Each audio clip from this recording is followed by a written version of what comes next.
Hola chicas, chicos, ¿cómo están? Bueno, les quería contar un poquito sobre el tema de Irigoyen, de las presidencias radicales, que les había dejado ya un material para que vayan leyendo. Bueno, ustedes saben también tenemos el trabajo de la película para entregar el 10, ¿sí?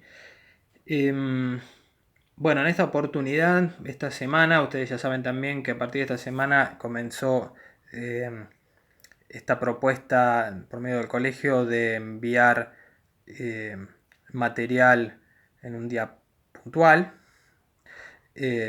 por semana, cada materia. Entonces, bueno, esta semana puntualmente no les voy a mandar nada, simplemente porque en realidad ya lo había mandado la semana anterior, simplemente ayudarlos un poquito a la lectura de esos, eh, esos dos textos que en realidad forman parte del mismo libro, habíamos dicho, el capítulo de las presidencias radicales, de la primera presidencia de Irigoyen y de ya el comienzo de la de Alvear. El otro día les había comentado que en la primera presidencia de Irigoyen hubo tres hechos fundamentales, importantes. Cronológicamente, el primero fue en 1918, la reforma universitaria. Les voy a contar un poquito en qué consistió. Eh, Algo les había dicho también ya en un video anterior, pero para completar un poco más el tema, la realidad es que la mayoría de la población que no tenía el acceso a estudios universitarios por una cuestión de clase, fundamentalmente, todavía estaba esta cuestión de que solamente las personas que tenían, que económicamente estaban bien, tenían acceso, era muy elitista la universidad en esa época y bueno, obviamente los hijos de los trabajadores no iban y también se daba una situación muy puntual respecto a los docentes que también eran conservadores, se manejaban con textos anticuados para la época y si tomamos en cuenta 1918, la fecha, hacemos un poquito de memoria, recordemos que es una época de mucha convulsión a nivel mundial. Es el final de la Primera Guerra. eh, y en 1917, ustedes recuerdan, vimos el año pasado, había terminado con éxito para Lenin y Trotsky y, bueno, y su gente, los bolcheviques, la Revolución Rusa basado, ¿sí? Digamos, las imposiciones del nuevo gobierno, ¿sí? Por supuesto estaban basadas en las ideas de Marx, tema que también hemos trabajado el año pasado. Entonces, bueno, todas estas cuestiones eran muy solicitadas en esa época respecto a que los jóvenes querían estar de alguna manera en contacto con esa realidad mundial y que la universidad es como que seguía todavía limitada a unas cuestiones, les diría, más del siglo XIX, ¿no? Como estancados en el tiempo. No había renovación docente, por supuesto, los docentes que ingresaban quedaban, ¿sí? Y bueno, había toda una cuestión también de traspaso generacional, ¿no? A familiares o conocidos, ¿no? Entonces, bueno, la reforma universitaria trata de romper con esto, es una rebelión, los jóvenes toman la Universidad de Córdoba, pueden googlear también y van a ver fotos de época, en donde, bueno, después estos jóvenes son detenidos, llevados a una comisaría, van a ver si buscan las fotos, van a encontrar una, para nosotros es una curiosidad hoy, ¿no? Los jóvenes estaban vestidos con traje, saco, corbata, camisa, ¿sí? Zapatos, que en ese momento era la vestimenta con la cual se movían todas las personas, ¿no? Se va a dar un caso que para nosotros hoy sería muy curioso de ver un número importante de personas detenidas en una comisaría, todas vestidas de esa manera, ¿no? Pero bueno, en realidad era así, tanto los profesores, ni hablar, ¿no? Por supuesto, los profesores y los alumnos iban así a las universidades. Eh, Hay un grupo de docentes también que participan y apoyan a los jóvenes. Los reclamos tenían que ver fundamentalmente, bueno, con esto que les decía, ¿no? La posibilidad de participar en el gobierno, en el gobierno de la universidad, digamos, ¿no? De coparticipar, de poder votar, ¿sí? De poder elegir los jóvenes los docentes, de tener voz y voto, fundamentalmente, ¿no? Y que los temas que, digamos, se trabajaran en la universidad tuvieran mucho más que ver con la realidad, ¿sí? Entre otras cosas, ¿no? Estos son algunos de los pedidos de los jóvenes. Esto supera al gobernador de Córdoba, esta situación la supera ampliamente, no sabe cómo llevarla a cabo. Y bueno, recurre al presidente de la nación, que es Irigoyen, que se contacta, que se entera de esta situación y que en esta oportunidad toma la decisión de apoyar a los jóvenes y darles todo lo que ellos habían reclamado. Gracias a esa reforma universitaria, estamos hablando, insisto, 1918, ya hemos pasado, este año se cumplen 102 años de esta situación. Sería el puntapié inicial, de alguna manera, el inicio de cómo es hoy la universidad, ¿sí? Que hoy tiene estas características. Quizá alguno tenga amigos, familiares, hermanos, primos que están en la universidad y que tiene estas características. Estamos hablando de universidades estatales, ¿no?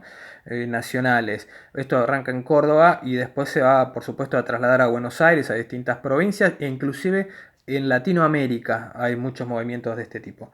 Y bueno, y tenemos una universidad de esta manera, ¿no? Con participación estudiantil como cogobierno, que pueden votar, ¿sí? Que los profesores no son elegidos a dedo, sino que tienen que pasar por un concurso docente, ¿sí? Presentar un proyecto, ¿no? Y hacer, bueno, todo una, digamos, toda una cuestión de revisión de su currículum, ¿no? Y para poder trabajar en una universidad estatal. Estamos hablando de universidades estatales, ¿no? No universidades pagas. Eh, Bien, esto por un lado. Otro hecho importante, siguiendo cronológicamente con los acontecimientos, es 1919, la Semana Trágica.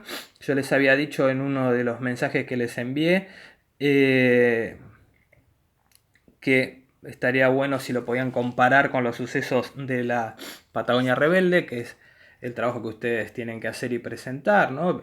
Luego de haber visto la película. Eh, de la Patagonia Rebelde, por supuesto, no les voy a comentar nada. Son hechos que van desde 1921 hasta 1923, que se termina definiendo todo ya prácticamente en el gobierno de Alvear, pero que dio comienzo en la primera presidencia de Irigoyen. Pero no voy a comentarles nada puntual de la Patagonia Rebelde porque de alguna manera ustedes lo están buscando para hacer el trabajo, ¿no? Unos años antes se produce la Semana Trágica, les decía 1919, en enero, es una rebelión popular, tiene muchos puntos de contacto con la Semana Trágica, perdón, con la Patagonia Rebelde. Se produce digamos, en el sur de la ciudad de Buenos Aires, en una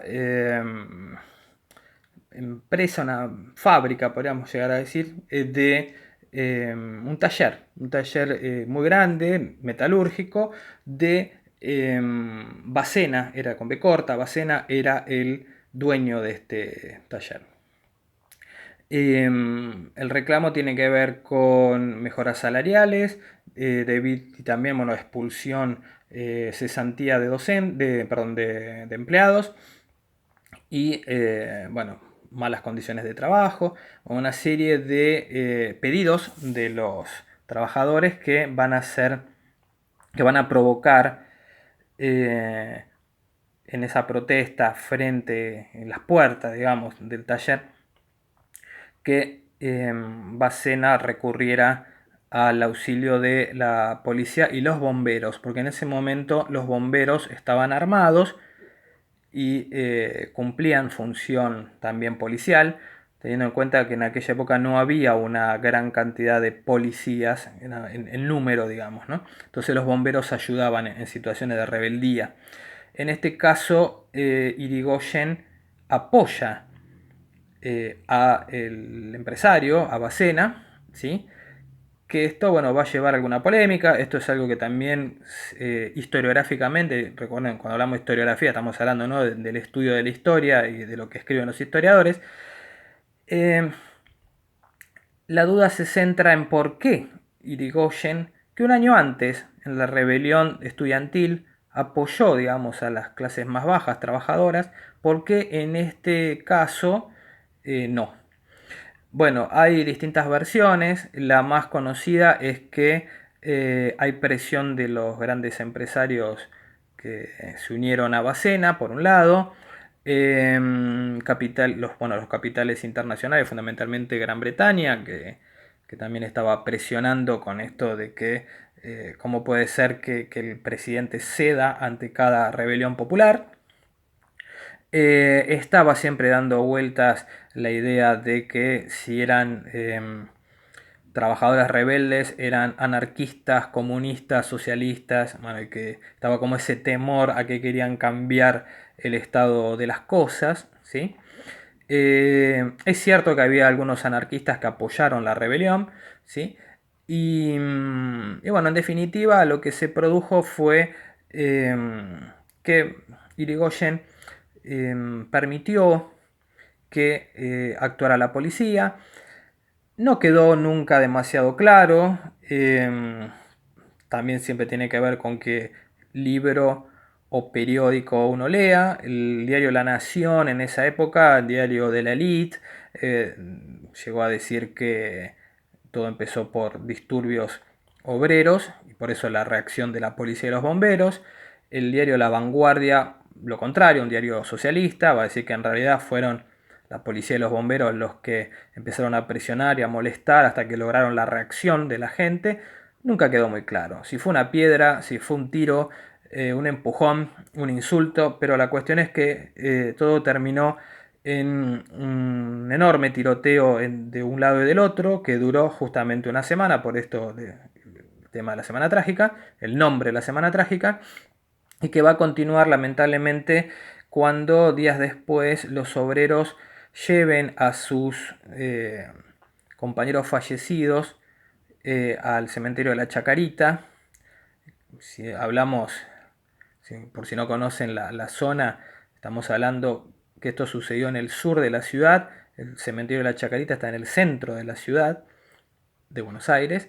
Estamos hablando de muchas cuadras, entre 80 y 100 cuadras más o menos, que encima en ese momento hubo una huelga de carreros, es decir, los señores que tenían carros y transportaban con caballos materiales y también, digamos, de alguna manera también hacían este servicio, digamos, de este trabajo de llevar los cajones, ¿no?, de cuando se producían fallecimientos. Entonces las personas tuvieron que llevar cargando en sus hombros los cuerpos de sus compañeros, no los ataúdes. Y en el cementerio de la Chacarita otra vez hubo disturbios, hubo tiroteos, ¿sí? Y la situación se complicó aún más. También me acuerdo que les había comentado que averiguaran sobre la Liga Patriótica. Bueno, la Liga Patriótica era un grupo de jóvenes de la élite, hijos de grandes empresarios, que salían con autos.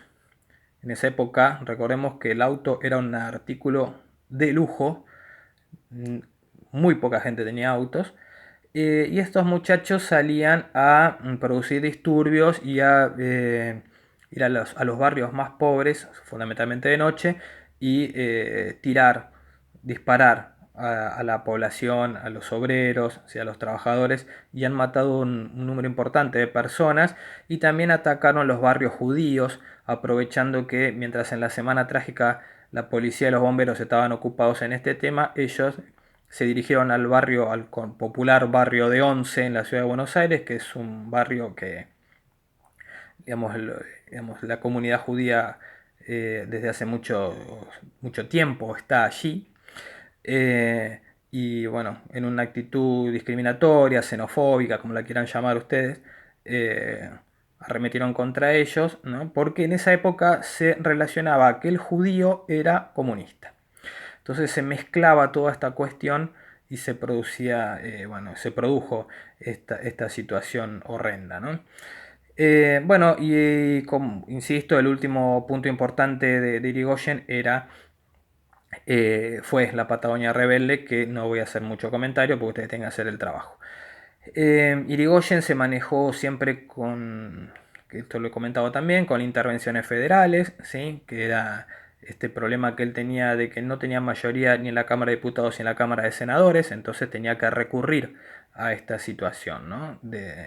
Digamos, de poder controlar. Y las intervenciones federales era básicamente cuando un político desacataba las órdenes del gobierno, el presidente lo podía sacar. Está en un artículo constitucional que también le dije si alguno quería buscar qué número es y comentármelo. Económicamente la relación seguía como siempre con Inglaterra, los lazos con Inglaterra perduraron, ¿sí? Continuaron, ¿sí? Durante muchos años. Llega 1922, hay que votar, ¿sí? Otra vez se vuelve a votar sin fraude, sin fraude. Pero bueno, no existía la reelección, habían pasado los 6 años de gobierno de Irigoyen y el candidato que propone el mismo Irigoyen es Marcelo T. Alvear. Marcelo T. Alvear había sido un compañero de Irigoyen en su juventud, juntos habían participado en las revoluciones radicales, no sé si recuerdan que vimos el año pasado cuando vimos esa prueba larga de muchos presidentes, que hubo varias revoluciones, la revolución del Parque en 1890, otra en el 93 y otra en 1905, bueno, Irigoyen y Alvear eran jóvenes en ese momento y formaron parte de estas rebeliones. Después, bueno, cada uno siguió su camino y digamos, se veían de manera muy distanciada. Pero bueno, Irigoyen lo propone a Alvear. Alvear estaba en ese momento cumpliendo misiones diplomáticas en Europa.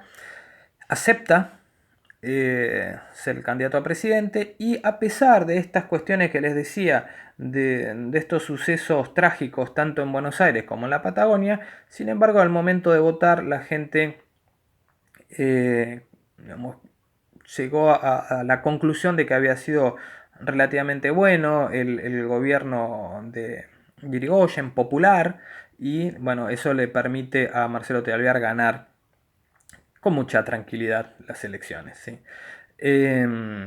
Bueno, otro gobierno de 6 años, de 1922 a 1928.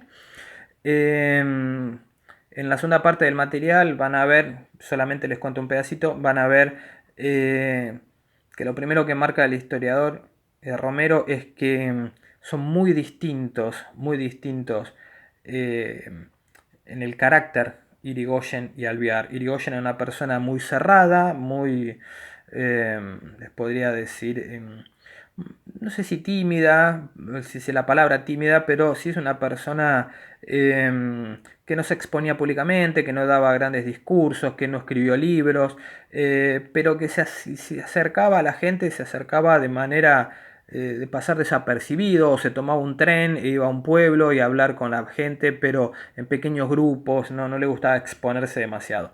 Marcelo T. Alvear era todo lo contrario.